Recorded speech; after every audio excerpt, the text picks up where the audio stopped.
about to leave Musjo, mga ka-wonders.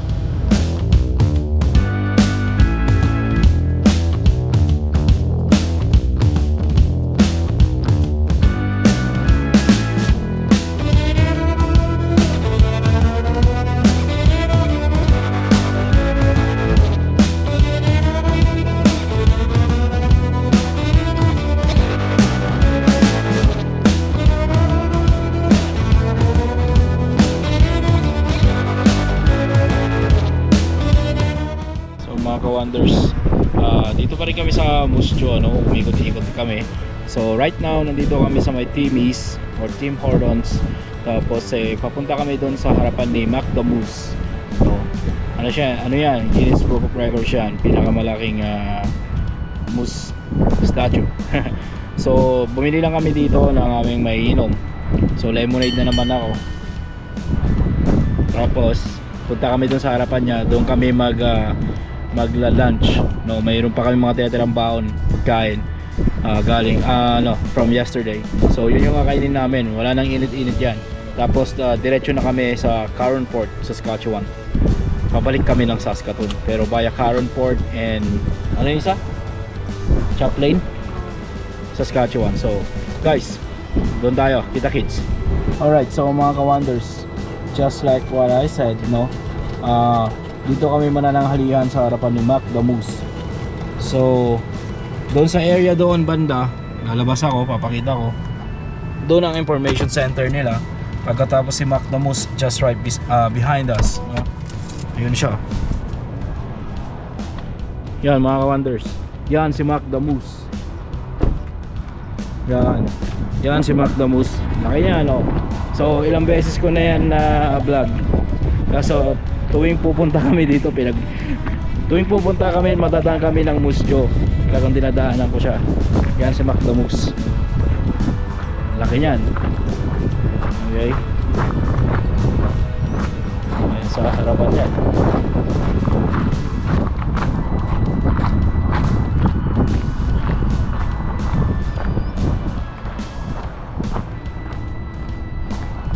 O diba?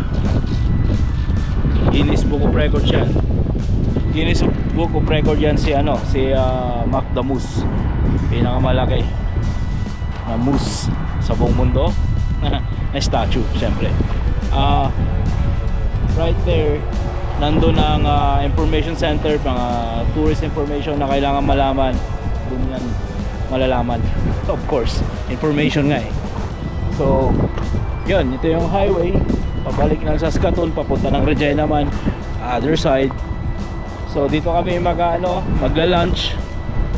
Kakainin namin yung baon din namin mula pa kahapon, hindi pa ng panis yun.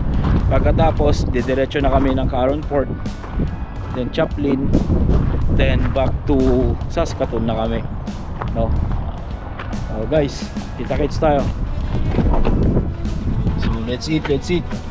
Meron kaming spaghetti from Jollibee yesterday. Nilagay namin dun sa sa ref dun sa hotel. Hindi na ako mag-chicken, ito na lang. And then ito, may natira pa rin kaming Chicken Joy. So yan. Saan yung spoon? Ay, wala ang plato. Oh, diyan mo nakainin. Tayong dalawa lang naman kakain. Ayun. Pwede ka kumain dito sa takip po. Matatapon ko. O hindi nalagay ko dito sa ano po. So ito yung fork mo. Dito no? Dalawa lang naman kaya. Ganun din naman eh. Kasi pwede dito eh. Malamig pa to ah. Bahay-bahaya na naman kami ngayon. So yung sandwich ko kaninang umaga doon sa hotel, kinain ko. Tapos ito naman yung pre-meal kahapon. So tipid-tipid din. So ayun, diba? Kompleto na. Alright, so nakakain na kami. Busog-busog na naman. At aalis na tayo. So tara, let's!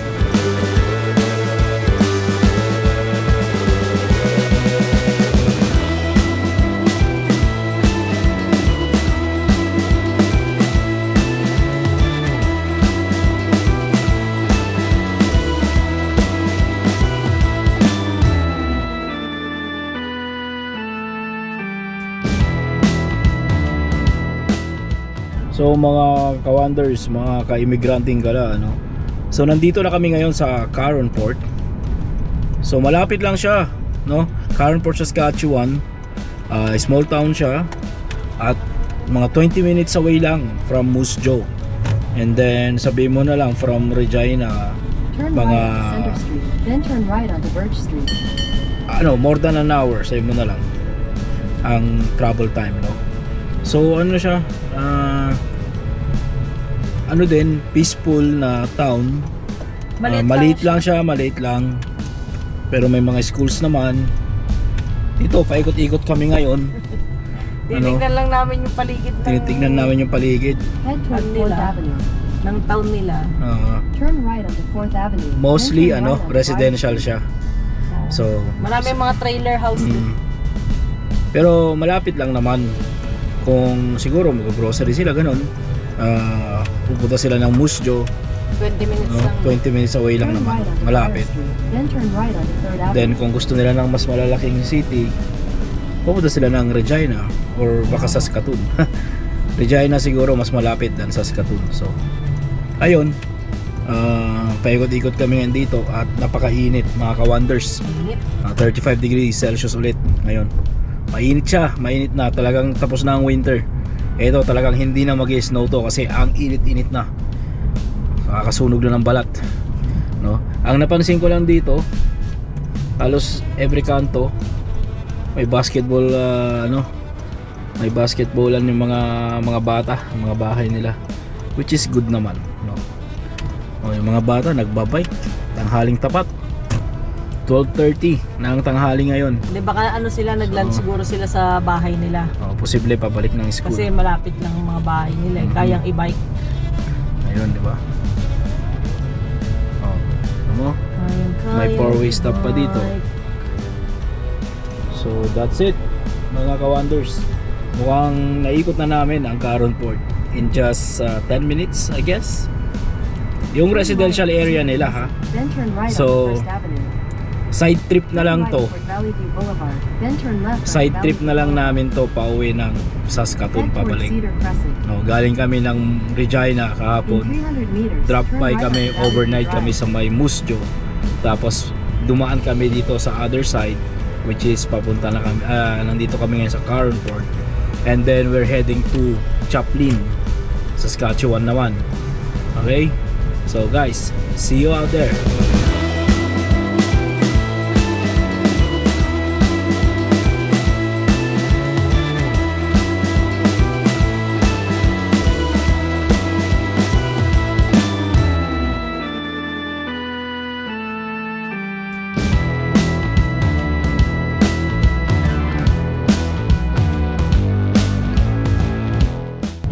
So mga ka-wonders, kung nakikita nyo tong area na to, yung maliit na yan yung Chaplin.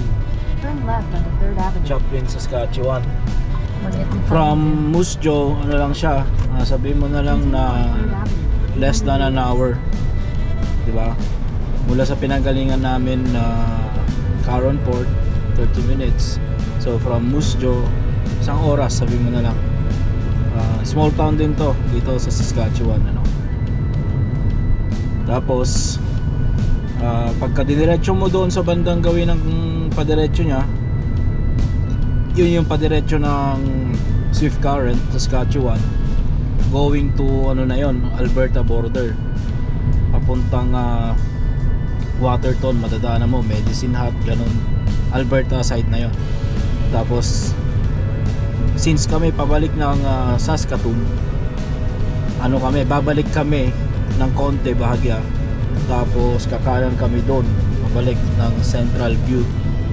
Yun, papasok naman yung isang town ulit yon, no? Pabalik doon sa side na mas malapit sa may papuntang Saskatoon.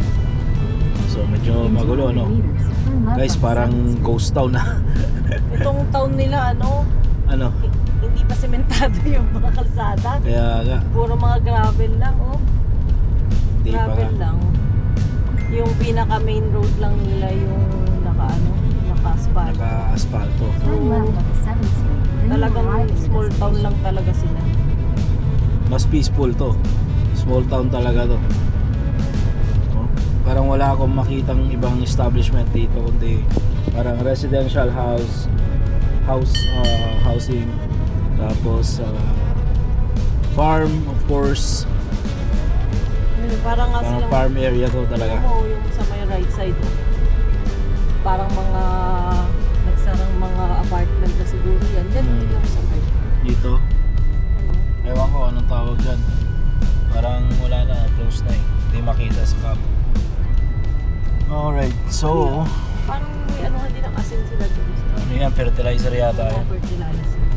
So more on farm, ano talaga, agricultural, sabi mo na lang. So siguro yung mga Yeah. nakatira dito more on yung mga nag-work sa parang nutrient nila, yung mga fertilizer ano nila dito, companies. Kaya may nabuo dito siguro town. Kasi parang ano siya eh, hindi siya Small more town on- siya. Wala silang downtown area or main street na makakakita ka ng mga restaurant. Small town lang, As in houses residential lang lang. siya. Residential lang to. Pero wala nga akong makita ng ano eh. Ano to? Open ano. Ito siguro yung main street nila. No? Ayun, meron silang Cafe, may cafe. May konti naman na mga establishmento dito. May grocery store naman sila, maliit, convenience store. Parang ito na nga yata yung ano nilang nila. Ang cute naman ni ate. Meron silang isang Nagbabike maliit pa. na Grocery store. Ano tong isa dito? May insurance, ano rin sila. Pero May hotel pa. karamihan sarado eh. Sarado yung side. Yung grocery talaga medyo mabubuhay. Pero baka mahal din ang grocery din dyan. Kasi syempre, dinadrive pa nila eh. Meron ding hotel. Na maliit. Pa. Kaya parang sarado na rin eh. Kasi baka wala na rin nag-check-in. Kaya nga. So ayun guys, parang naikot na namin yung town in just 5 minutes. May mga ano lang din sila. Yeah, so Mga peaceful. trailer houses. ganyan. peaceful lang ang ano dito talaga. Baka mura ang bahay dito, malaki na lupa mo. Baka wala pang 100,000 yung bahay yung property mo. No? Parang napakatahimik. Oh, may church sila dito, this side, no?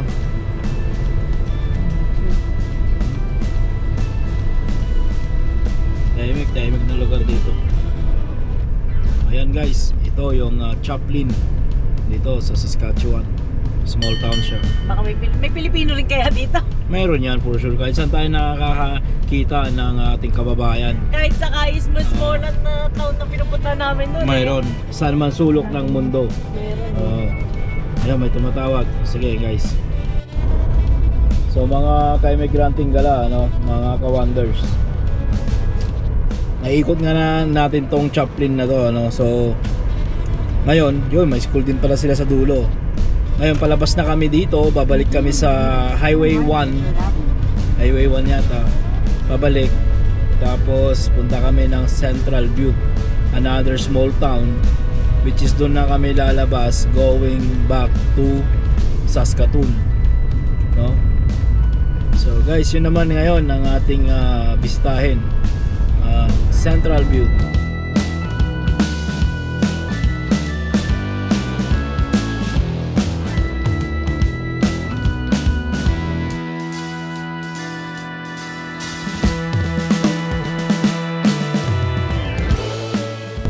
So mga ka-wonders, mga ka-imigranting gala, ano, ito na, papasok na kami sa town ng Central Butte.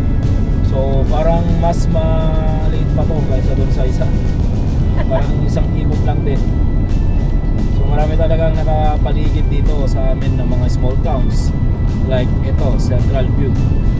Pero as I can see, may mga signages dito na may mga services offered sila. So Gasoline restaurant. yeah. So kakanan tayo dito. Papasok sa kanilang town. Mostly ang nakikita ko along the highway, mga farm equipments. Tsaka syempre mga ano, ito mga fertilizers, mga grains. Magawaan mo sila sa sakyan. Kahit paano. Auto Kung masiraan supply. ka, kahit paano may mapupuntahan ka.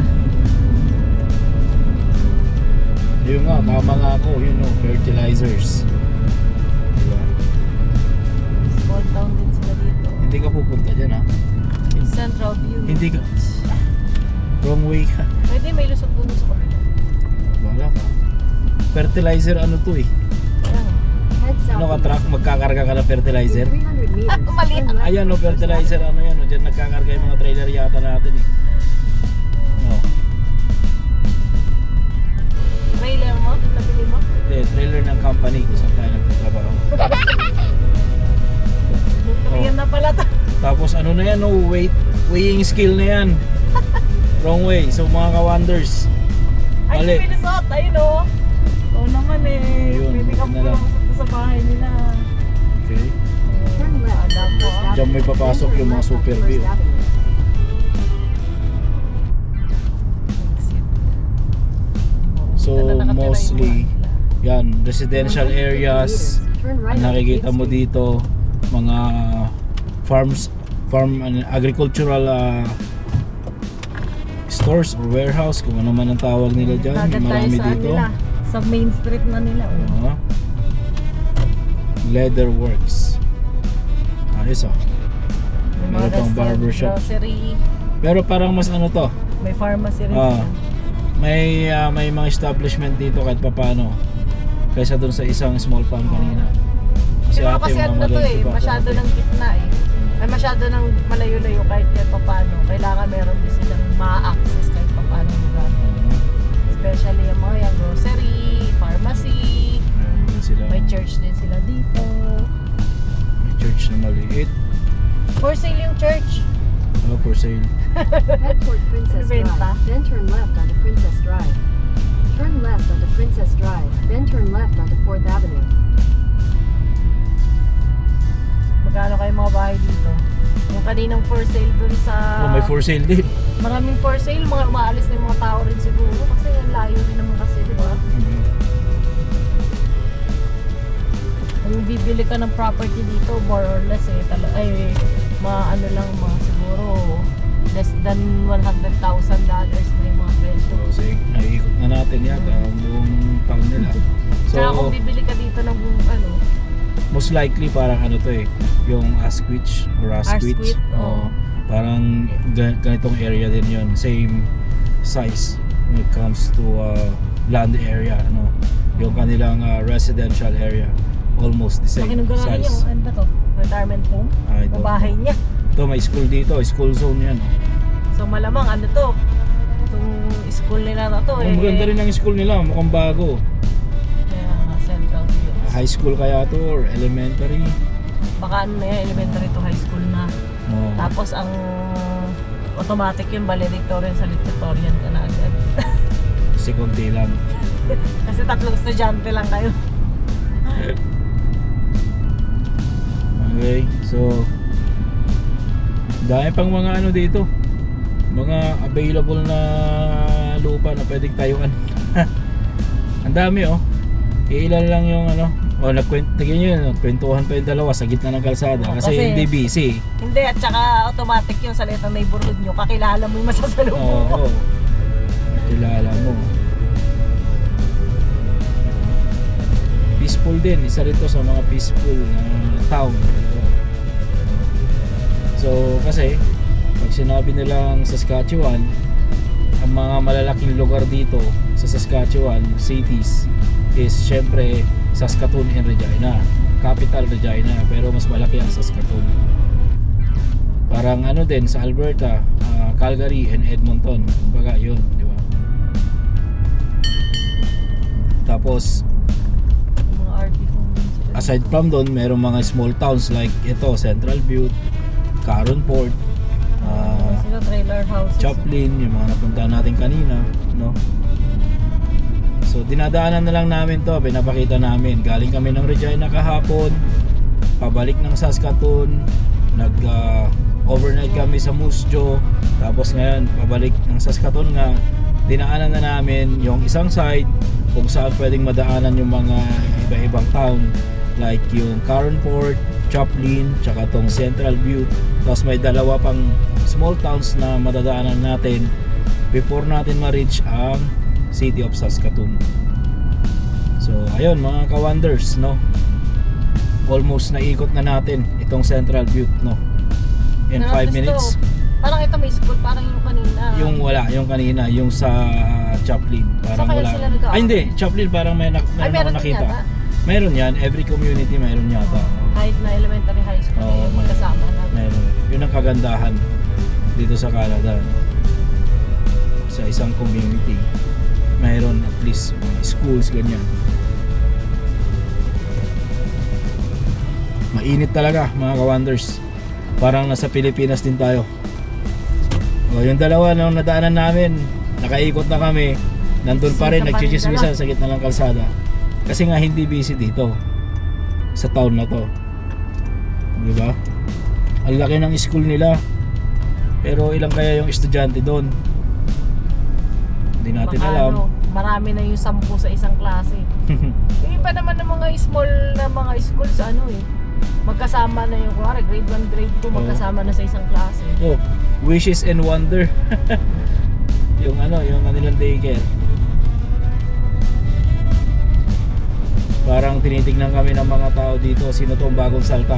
Parang dati, 2 years ago, nagawi kami ng South Dakota or North Dakota. Pinasok namin yung pinasok namin yung isang farm farm area kasi naghahanap kami ng gasoline station. Tinitignan kami hanggang sa tinanong kami ng mga farmers kung taga saan kami. Sinabi namin na taga North kami, Canada. Gulat sila eh. Tapos ayun, in-invite kami na mag burger barbecue sa kanila ng 6 PM, pero sabi namin malayo pa ang biyahe namin, di na kami pwedeng mag-stay pa ng mas matagal, kailangan lang namin mag-fill ng gas. So pinasok namin yung isang area doon na farmland talaga siya. Yun lang yung sa tingin namin mayroong nagbebenta ng gasolina. Parang ganito rin yung area na yon. So tinginan ng mga tao hanggang sa na-curious sila, nagtanong sila kung taga saan kami. Ang gagawa ng sasakyan Diba? sa gitna. So isa rin to, nag-stop sa gitna. Kasi nga hindi nga busy. Hindi nga busy dito, di ba? Oo. So paikot-ikot na lang kami dito. Which is nice to live, no? Yung mga ganitong lugar, peaceful talaga. Pero syempre, paano kaya ang work naman nila dito? Siguro most sa kanila yun nag-work sa nutrient, mga fertilizer, mga farming, lumber, mga Ito, may mga lumber din sila. kasi parang ba't ka susulpot sa ganitong klaseng community kung ang trabaho wala. So Tsaka napansin ko, retired na rin yung iba. napansin ko dito, kung hindi naka Jeep Wrangler, pick up truck, at least SUV. Yung sasakyan nila kailangan mataas kasi pagka winter, malayuan. Malayo ang lugar nila, kung saan pa sila kukuha ng mga groceries nila or anything na kailangan. Kung pupunta pa sila sa ibang lugar, winter, kailangan mataas-taas siguro ang kanilang sasakyan. Kaya majority na nakikita ko dito talaga matataas na sasakyan. Pero kung Central Butte, mas sila. Yung mga kalsada nila kahit pa paano naka-asfalto. At saka may mga establishments, like meron silang mga grocery stores, may barbershop pa. Doon sa isa kanina wala. Tsaka ito maganda kasi ang school nila parang bago pa. Di ba?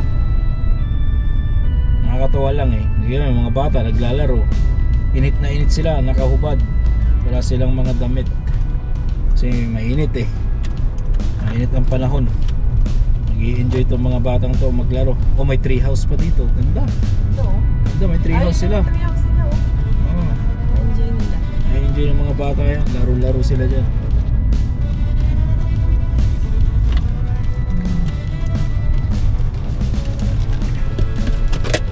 Sarap maging bata, mga ka-wonders. So, ano na yung next na stop natin? Ang next natin, Lorburn. Ano yan? Tingnan mo na nga yung listahan natin. Lorburn. Paano sila mo kanina? So, mga ka-wonders, nasaan ang listahan mo? Ikaw may hawak ng papel. Basta yung last two kanila, Lorburn, tapos Hanley, tapos Saskatoon. Bilisan natin muna at kailangan natin mag-navigate. Hindi ko maintindihan yung sulat mo Ano to? Tingin! Lowerburn. Lowerburn. So mga ka-wonders, ang next stop natin ay Lowerburn. Lowerburn, Saskatchewan. So guys, tapos na tayo dito. Palabas na tayo ulit ng highway. And then tapos na tayo dito sa Central Butte. Cute and peaceful town, no? Cute ng bahay, oh. Turn right Kulay. on Saskatchewan Street, then Ayun, turn right nagkwentuhan, on nandun pa rin 3rd sa gitna until now. So guys, let's proceed na. Going Avenue. na Turn tayo right sa on 3rd ano. Avenue. We're heading to Lowerburn, Saskatchewan.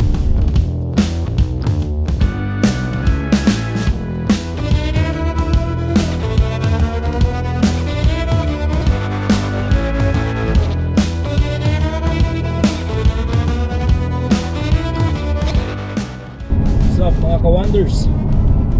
So we're approaching now the Lowerburn, no? So from Turn left onto Hall Street. saan tayo galing? Central Butte na town to Lowerburn. Took us 37 minutes na drive time. So another small town, guys. Another rough road, guys. Another rough road. 800 meters. So rough road pa rin ang ano nila dito kasi small town sila eh. So same thing, parang mga ang nakikita ko dito mga agricultural ano din industry ang kanilang kinabubuhay dito. Kasi may mga ano yan, silo, tapos mga farm equipments, and of course farm area itong lugar na to. Then malapit siya sa Elbow Lake yata. Sakit sa Elbow tenga. Breaker. Sakit sa tenga nung ano. Yung alog nung kalsada. Sirap road. Siyempre may impact yun, vibration no? Right guys, so baka may mabiling ka ng ice cream dito. Kaya nga, mainit. Mainit guys, para din tayo nasa Pilipinas. Ano sa lang ngayon, 31 plus 31 sila. Pero kung tutusin sa Pilipinas, ilan? 40 plus, no? Good na sila.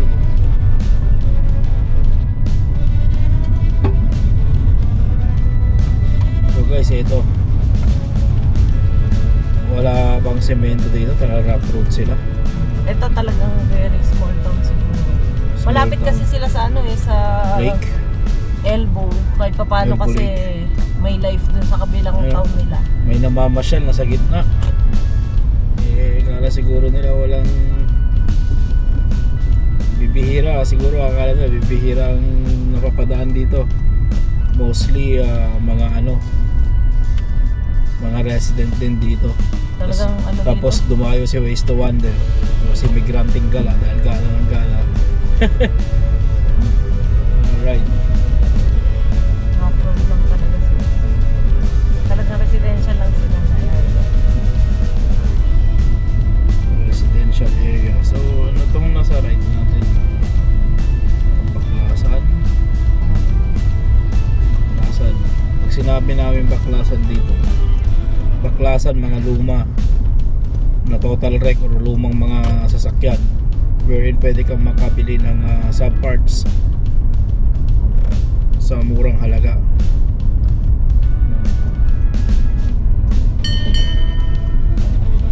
Wala yata silang school dito. Baka ang school nila doon na sa Elbow. No, Possible. wala eh, walang school. Ano na to, dinadaanan na siguro ng school bus.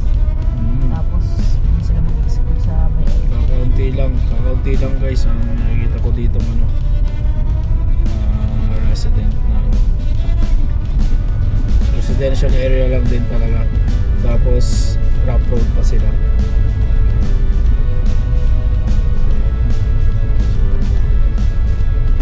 Tinitingnan kami ng isang residente. Hindi familiar to. Ginagawa ng mga to dito. Kami siguro. May for sale dito, lupa lang or bahay. Isa-isa mo yung bahay. Wait lang. Dami binibenta actually, no? Side by side na mga properties binibenta dito. And then Kaya lang tingin ko yung mga ganyang property sa mga gantong area matagal ibenta kasi naman ang bibili kung ang trabaho mo ito ka sa kabias na, di ba? Kaya,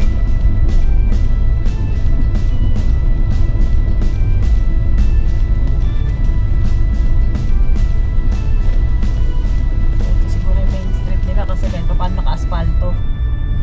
Mukha isang Oo. beses lang to in-asfalto. Ayun nga, main street.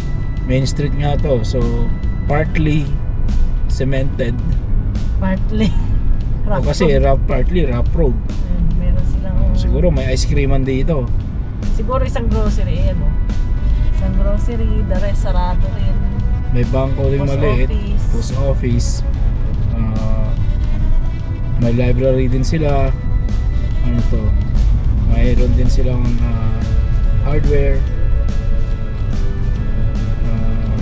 Ano to? Siguro ano? Lunchbox. Siguro resto yun. Restaurant. Tapos may ano to? RV park. May school. Yan no? Ayun, may school. May school sila guys. Sabi ko sa'yo any community basta may existing community. Kahit sobrang May liit na school, kahit sobrang small town, may school. Di ba? Yan yata yung school nila. Kung titingnan nyo yung school nila, malaki-laki rin ng konti. Bago pa. School nga, no? Kaya lang, ang tanong, baka ano to, isang klase lang. Grade 1 to 9 na yan, or 1 to 8 na. Kasi konti lang yung kanilang community. So bago yung kanilang school. Yan ang kagandahan dito sa Canada eh. Every community kompleto na may school, clinic, library, yan. So ano kaya itong nandito? Ano siguro, farming, manufacturing area din siguro. Parang warehouse yung area. So guys, that's it. Parang 5 minutes. 5 minutes lang na ikot. Yun na And yun. then naikot na namin yung Lorburn.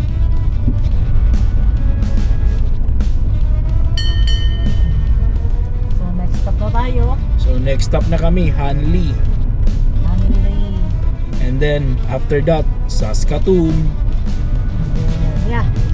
So unfortunately, walang ice cream dito. So let's try natin sa Hanley kung may ice cream.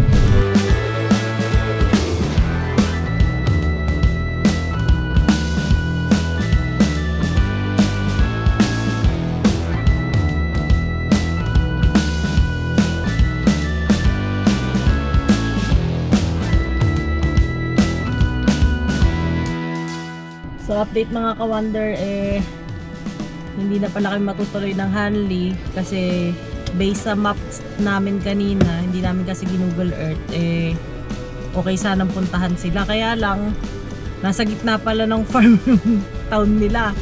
Tapos siguro mga ang nakalagay dito is mga parang 30 minutes drive pa. Kung 30 minutes drive namin tapos rough road pala, baka naka-winter tire pa kasi kami. Malambot pa yung gulong, baka ma-flat pa kami yung ano dahil syempre sharp din yung mga gravel dito. So ayan, yan yung dadaanan namin, mahaba-haba pa yan na rough road kung yan ang dadaanan namin. Kaya much better na umuwi na, punta na tayo ng Saskatoon.